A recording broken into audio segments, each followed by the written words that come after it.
Olá, pessoas que estão aqui no canal Espiritismo em Foco. Vamos dar continuidade, então, ao nosso estudo do livro O Céu e o Inferno, ou a Justiça Divina segundo o Espiritismo. Estamos no capítulo 9 da primeira parte, né, que é Os Demônios, né? Numa tradução mais contemporânea, Os Capeta, né? Como queiram, né? Mas, assim, já vimos no vídeo passado o princípio que leva à crença nesses seres, né? Que nós chamamos de demônios.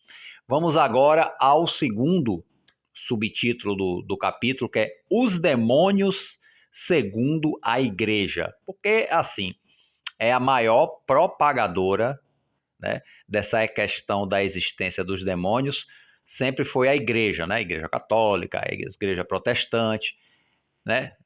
As da atualidade, daquela época, da mais antigo que é a época de Kardec, e da atualidade também, né? Então vamos ver aqui, não é uma coisa que vai englobar a totalidade, mas que vai nos dar uma ideia, né, dessa questão dos demônios segundo a igreja, segundo a crença, né, que é propagada na igreja. Então vamos lá. Item 7. Segundo a igreja, Satã, ou o rei dos demônios, quer dizer, Satã é o rei. Satã, que uns chamam de Satanás, outros chamam de diabo, outros chamam de Lúcifer. A nomenclatura aí é variada, né? Mas vamos lá, aqui tá Allan Kardec está usando Satã. Segundo a igreja, Satã, o chefe ou o rei dos demônios, não é uma personificação alegórica do mal, mas um ser real. Então, segundo a igreja, Satã é real, é um ser que existe. E Satã e os demônios, né, a sua corte de demônios, né? Mas é um ser real fazendo exclusivamente o mal, ao passo que Deus faz exclusivamente o bem. Então, seria o oposto do outro.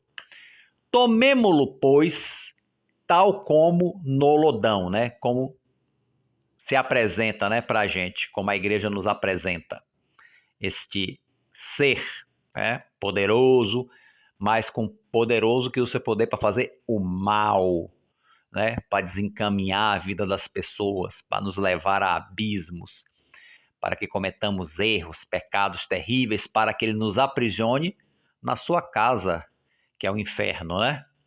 Então vamos lá.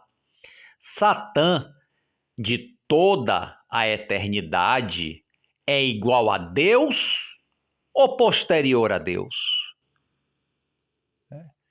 Ele existe de toda a eternidade como Deus ou ele veio depois? Se ele é de toda a eternidade, é incriado.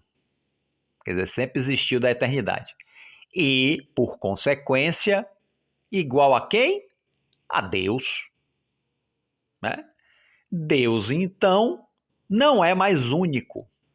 Há o Deus do bem e o Deus do mal. Lembre-se, Kardec está analisando a teoria da igreja. Vamos lá. É posterior, quer dizer, Satã é posterior a Deus? Então é uma criatura de Deus, ou seja, Deus o criou.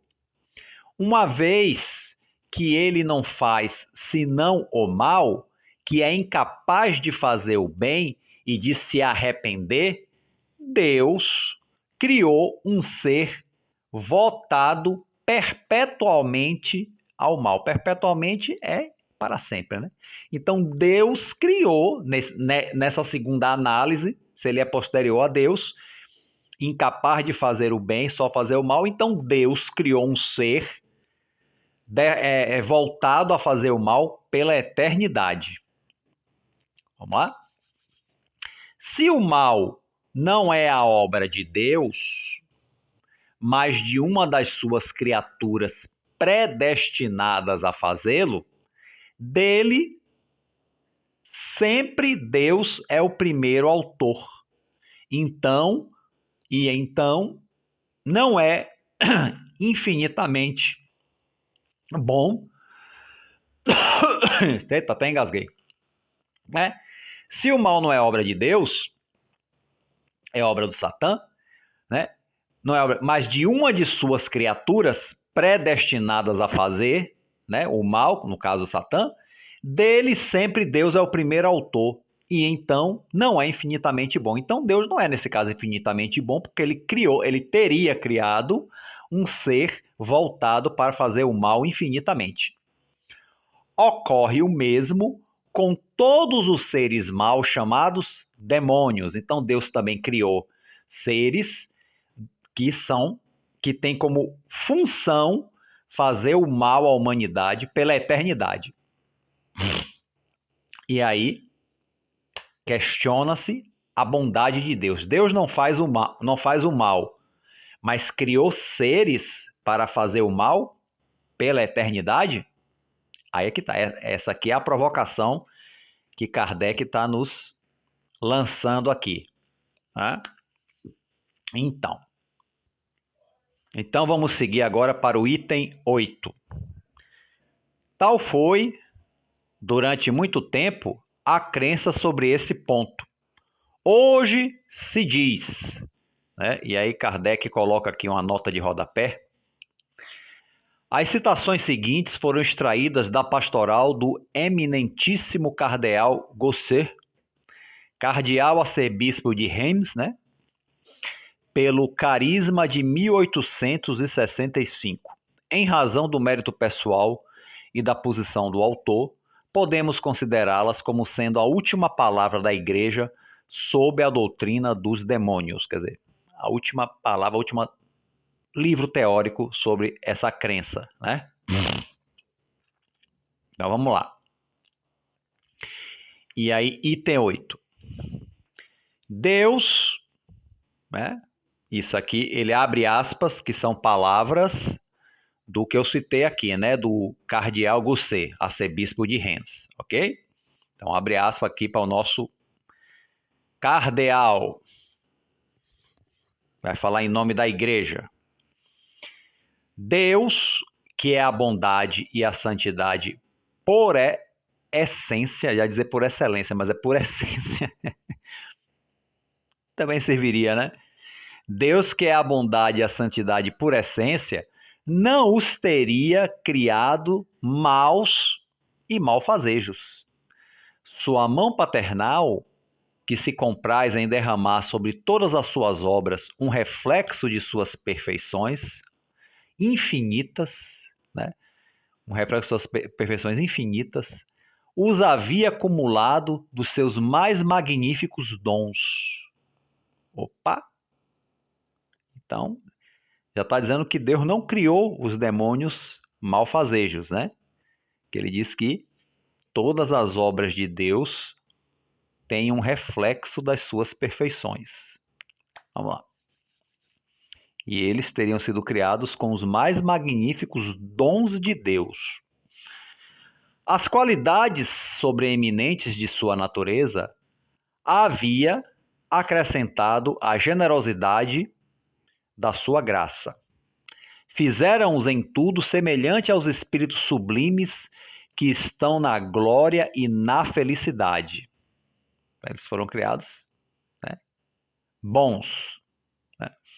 Distribuídos em todas as ordens e misturados em todas as classes, tinham o mesmo fim e os mesmos destinos. Seu chefe foi o mais belo dos arcanjos. Teriam podido eles também merecer ser confirmados para sempre na justiça e admitidos a gozar eternamente a felicidade dos céus. Este último favor teria coroado a todos os outros favores dos quais foram objeto, mas deveria ser o prêmio da sua docilidade e deles se tornaram indignos. Perderam por uma revolta audaciosa e insensata. Ou seja, tanto os demônios quanto o seu chefe Satã, que era um arcanjo, né, foram criados com todas as coisas boas.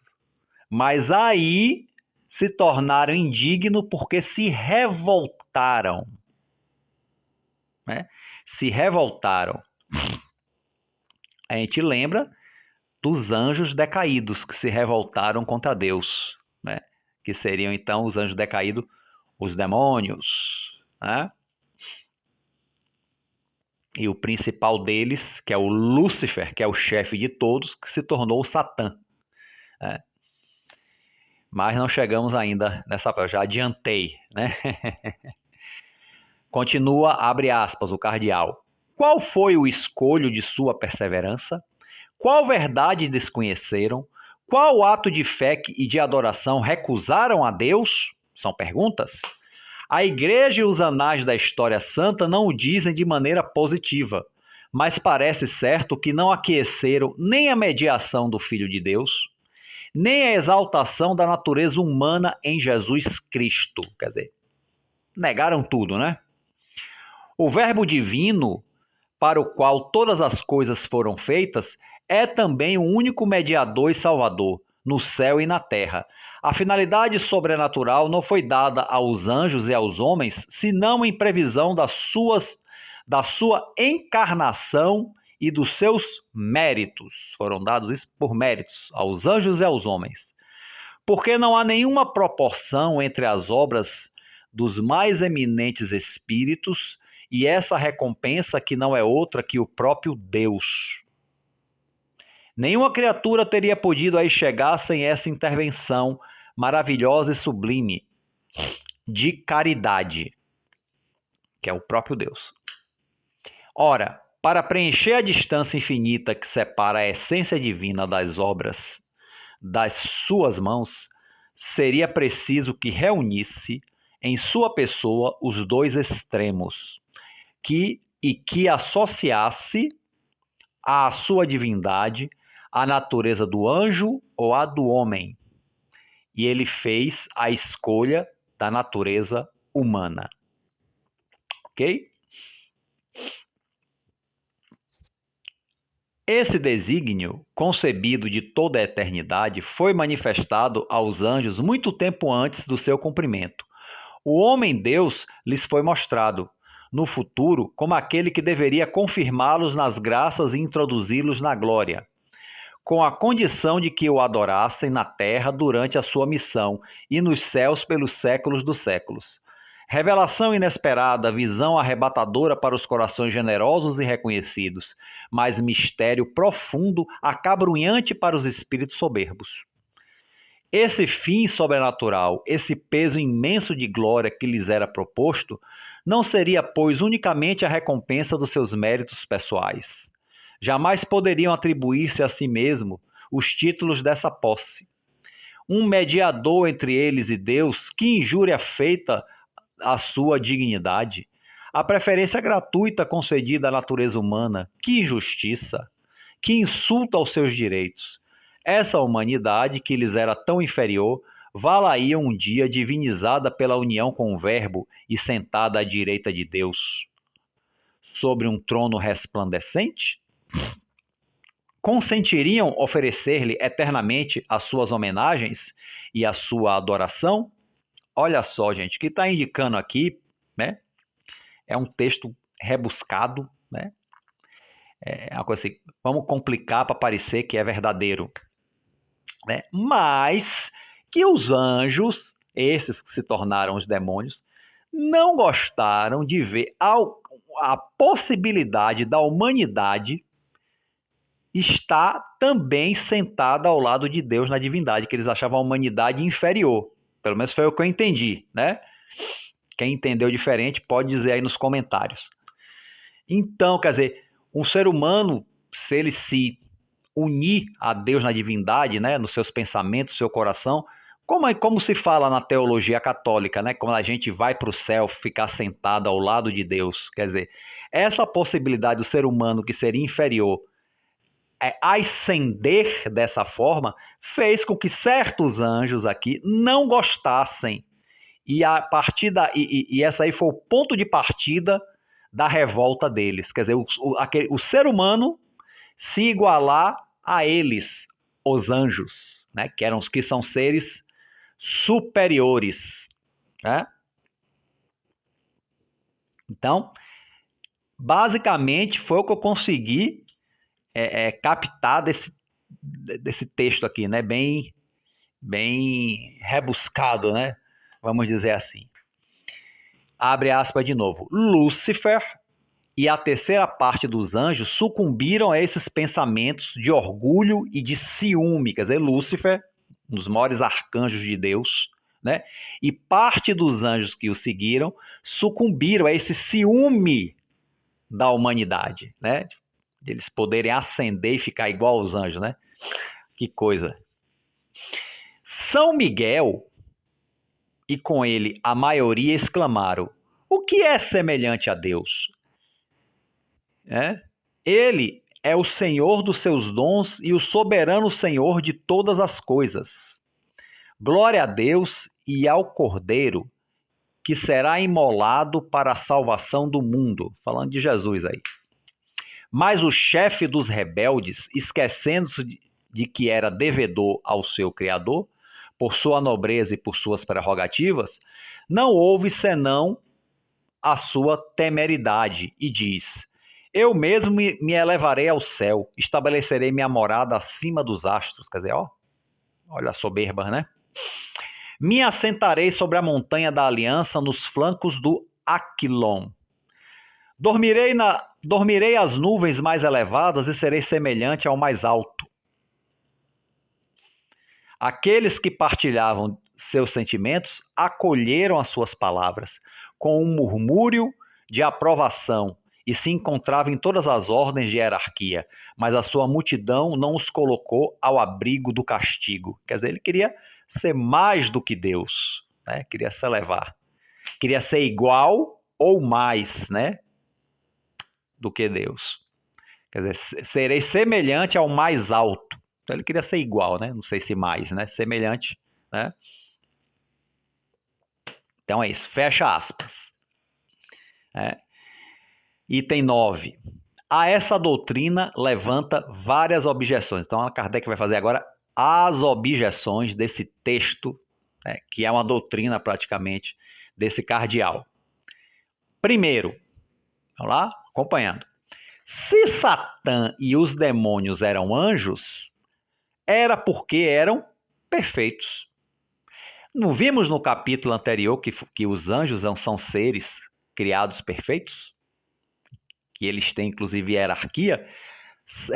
Lúcifer era um arcanjo, inclusive, que é mais do que anjo na hierarquia, quer dizer, era perfeito, ele não era nem perfeito, era mais que perfeito. Não sei se isso é possível, a não ser na língua portuguesa, né? Que a gente vê lá, perfeito, pretérito mais que perfeito, essas teorias da nossa gramática maravilhosa, né? Mas vamos lá.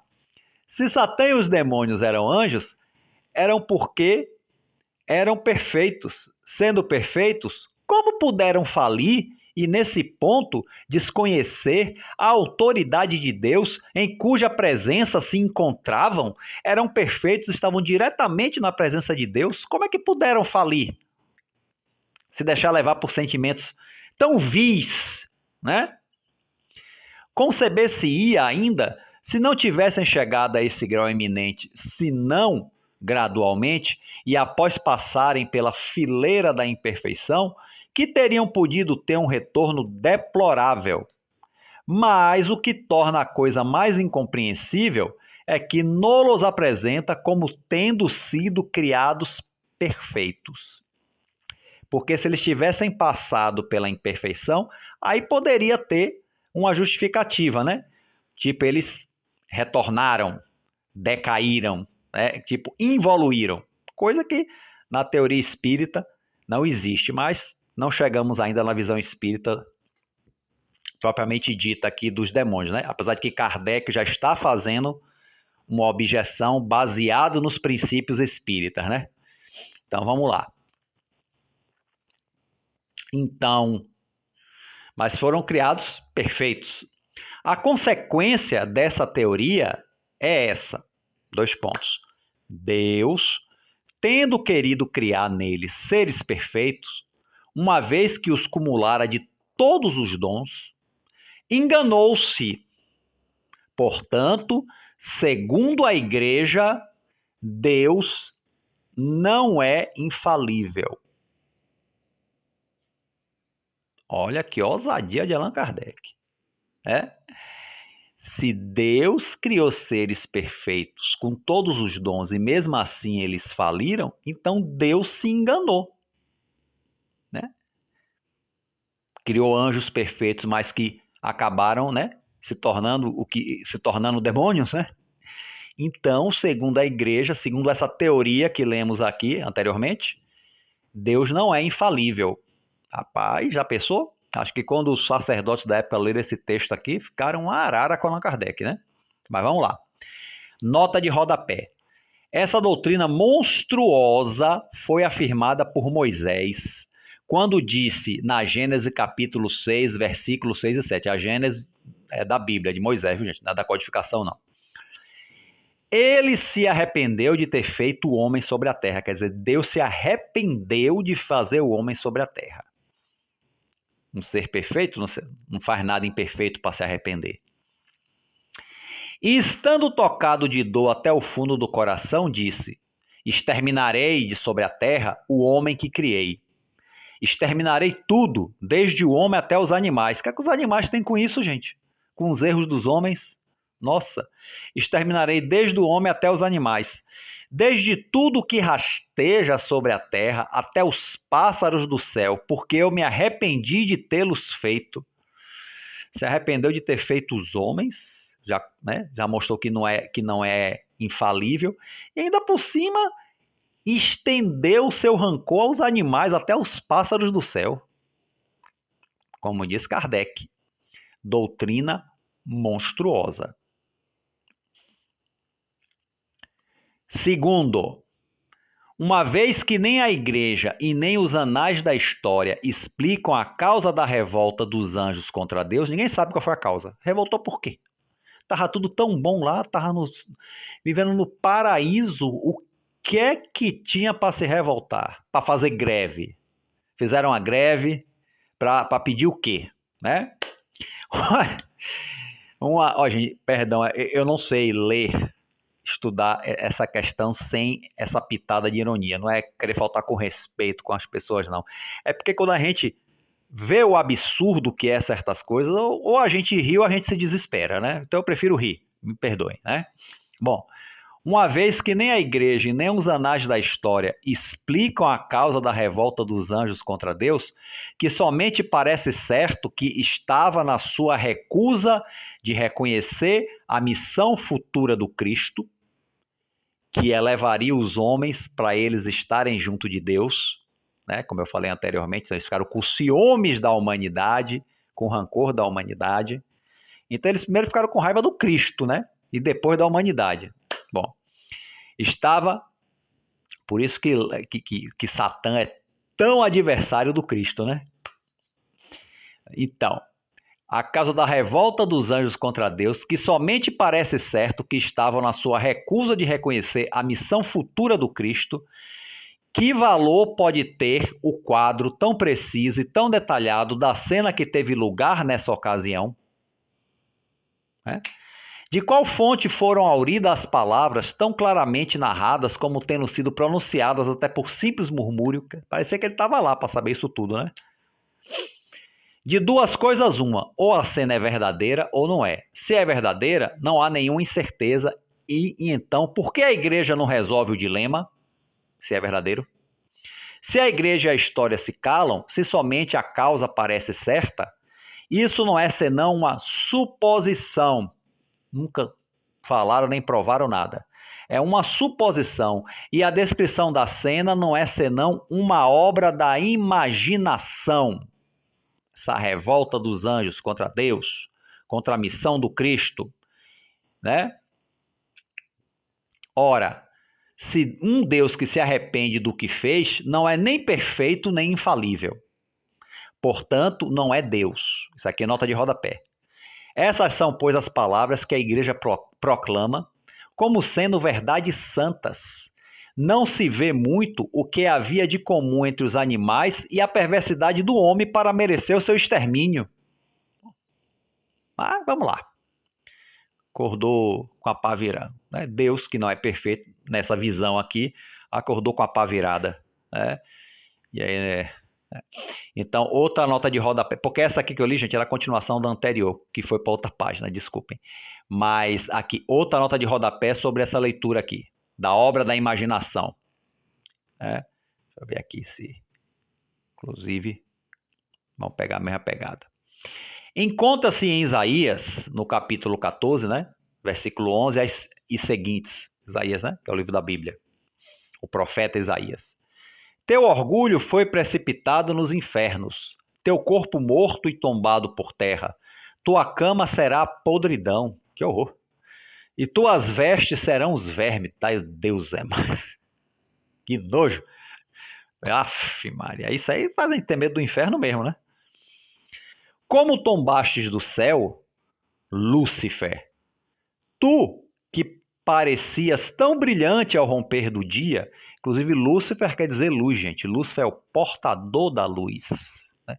Tu que parecia tão brilhante ao romper do dia.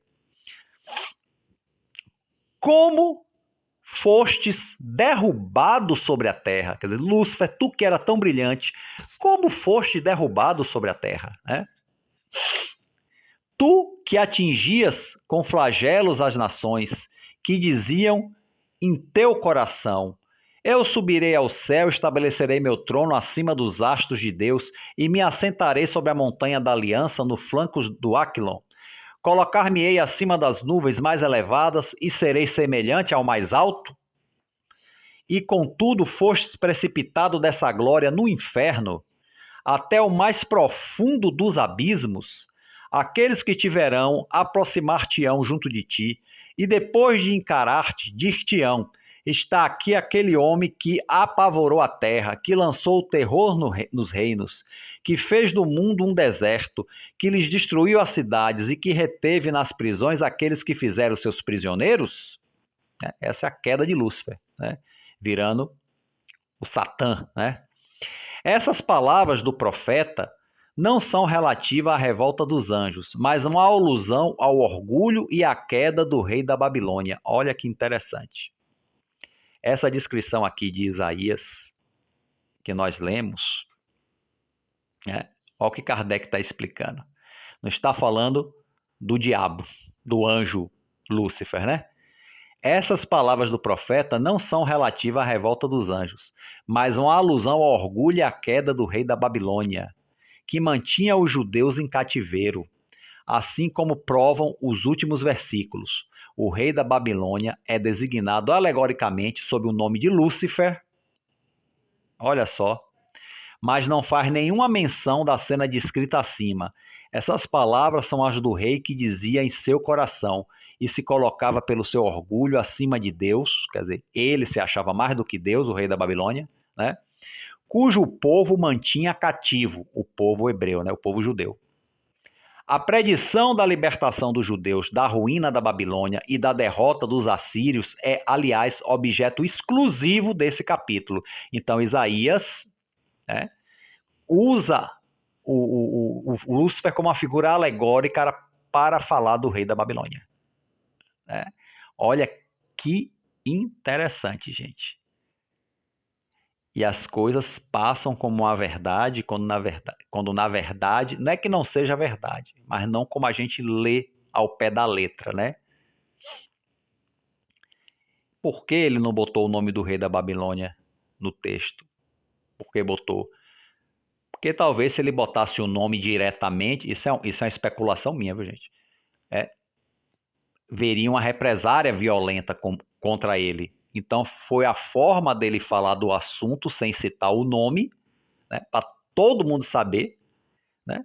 Mas eu não falei o nome dele, né? Para evitar possíveis represárias. Isso é uma especulação minha, mas que é possível que seja verdade, né?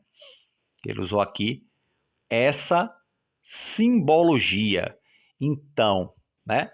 Se a igreja e a história se calam, se somente a causa parece certa, isso não é senão uma suposição e a descrição da cena não é senão uma obra da imaginação.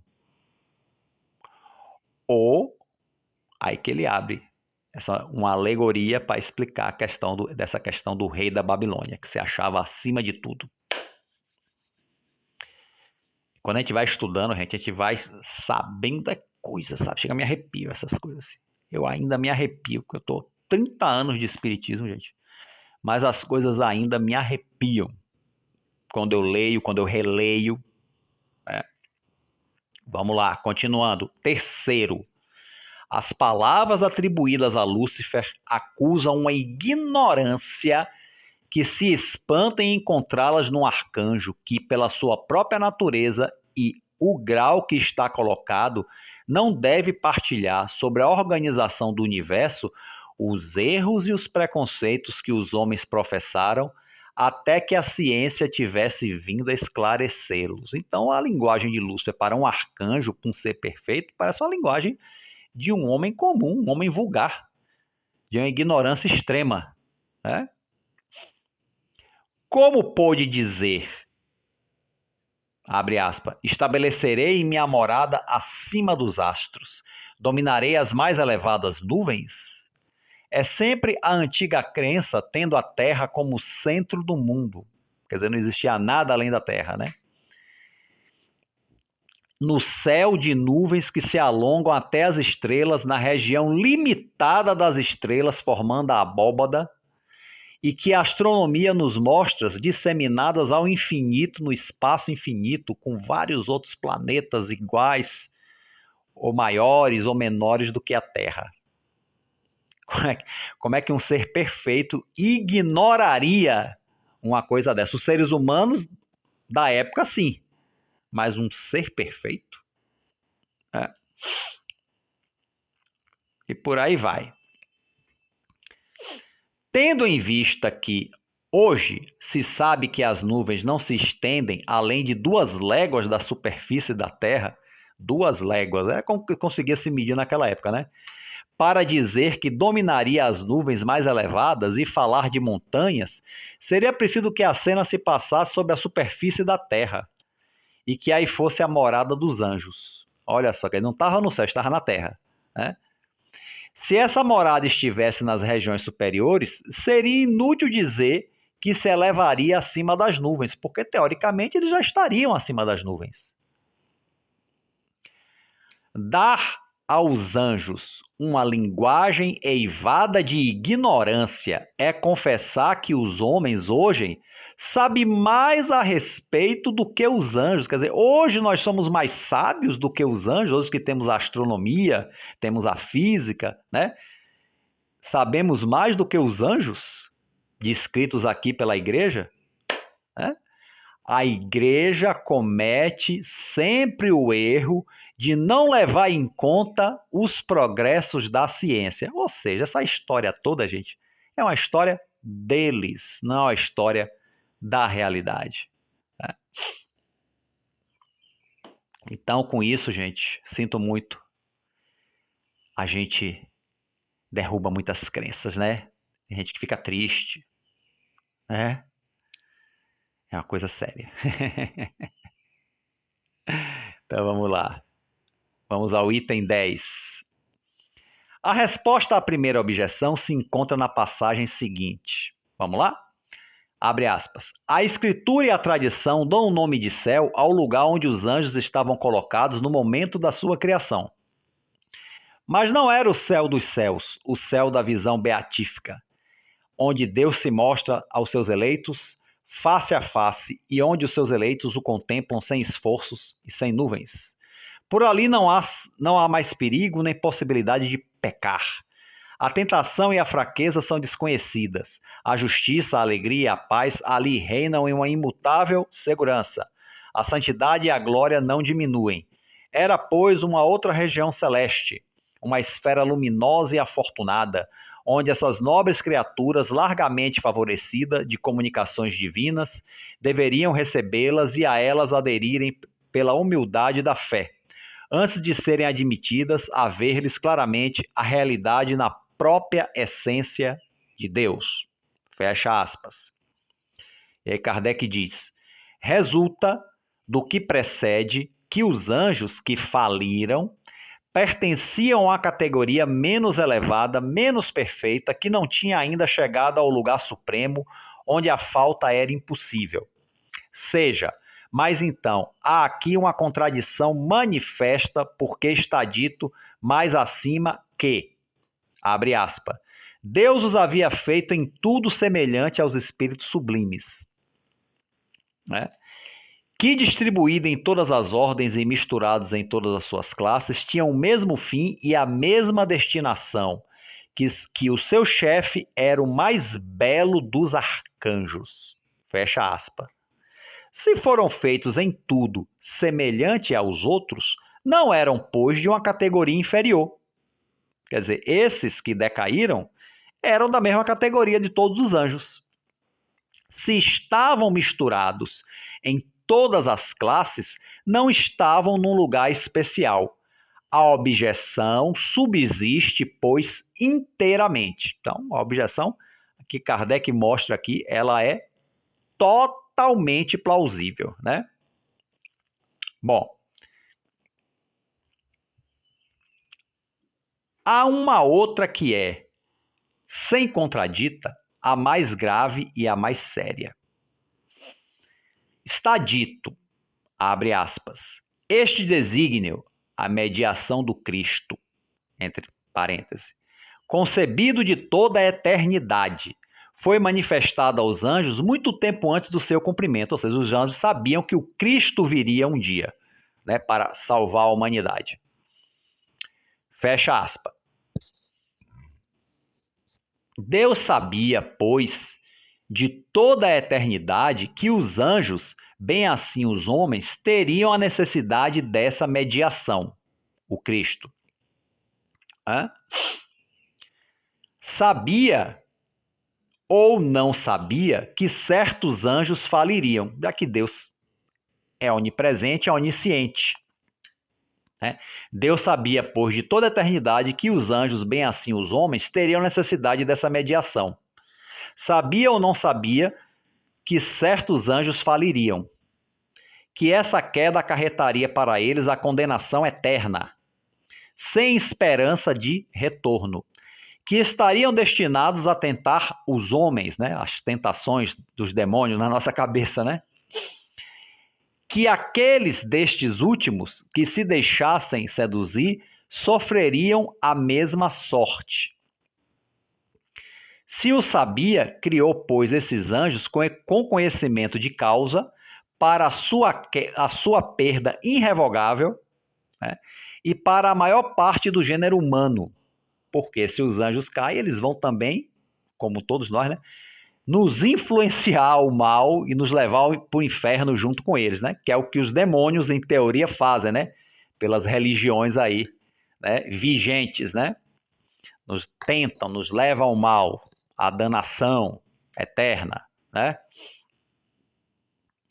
Então, ele criou já, sabendo que esses anjos, né, se perderiam e levaria a maior parte da humanidade.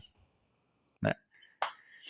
Qualquer coisa que se diga, é impossível conciliar sua criação a uma semelhante previsão com a soberana bondade. Se não o sabia, não era, pois, todo-poderoso. Se não é todo-poderoso, não é Deus. Num e no outro caso, é a negação de dois atributos sem a plenitude dos quais não seria Deus. Então, realmente, isso não tem lógica, né? Como já se falou antes, né? Criar seres que ele sabia que seriam devotados ao mal, que se perderiam e fariam perder grande parte da humanidade, né? Ou a maior parte, né? Então isso aí não seria um atributo de Deus, né? Que é todo-poderoso, soberanamente justo e bom, onisciente, onipresente, de uma sabedoria e bondade infinita, né? Então é isso que Kardec está mais uma vez argumentando, né? Então, item 12. Se admite a falibilidade dos anjos igual a dos homens, se eles são falíveis igual a nós, a punição é uma consequência natural e justa, né, da falta. Então, a punição é uma consequência natural e justa da falta. Mas se admite ao mesmo tempo a possibilidade do resgate pelo retorno ao bem, a reentrada na graça depois do arrependimento e da expiação, nada tem que desminta a bondade de Deus. Então, se os anjos são como a gente, né, então eles também teriam a chance de se redimir, né, nessa teoria. Deus sabia que faliriam, que seriam punidos, mas sabia também que esse castigo temporário seria um meio de fazê-los compreender a sua falta e redundaria em seu favor. Assim se confirmariam essas palavras do profeta Ezequiel, abre aspas, Deus não quer a morte do pecador, mas a sua salvação. Ou então algumas traduções diz, quer que viva e se arrependa, né? Verificar o capítulo 7, do número 20 da citação de Ezequiel, né? Que no capítulo 20 tem umas citações de Ezequiel, né? Que nós já lemos aqui. Então, Deus não quer a morte do pecador, mas a sua salvação. O que seria a negação dessa bondade seria a inutilidade do arrependimento e a impossibilidade do retorno ao bem. Então, o arrependimento seria uma coisa inútil, já que é impossível retornar ao bem. Então, nessa hipótese, é, pois, rigorosamente exato dizer que esses anjos, desde sua criação, uma vez que Deus não poderia ignorá-lo, né, foram votados ao mal perpetuamente e predestinados a se tornarem demônios para arrastar os homens ao mal. Então, se for seguir ao pé da letra, Deus teria criado seres, né, para ser perpetuamente voltado ao mal, o que não condiz, como Kardec nos mostrou anteriormente, com a bondade e a justiça de Deus. Ok, gente? Então, é muito bom esse capítulo, né? Adoro, mas vamos encerrar por aqui. Continuamos os anjos segundo a igreja no próximo vídeo. Os anjos segundo a igreja com as objeções de Allan Kardec. A todos aí que estão vendo o vídeo, leiam também o livro, né? Façam também as suas apreciações, suas interpretações textuais, né? Lendo o livro. A todos aí, um forte abraço e fiquem com Deus.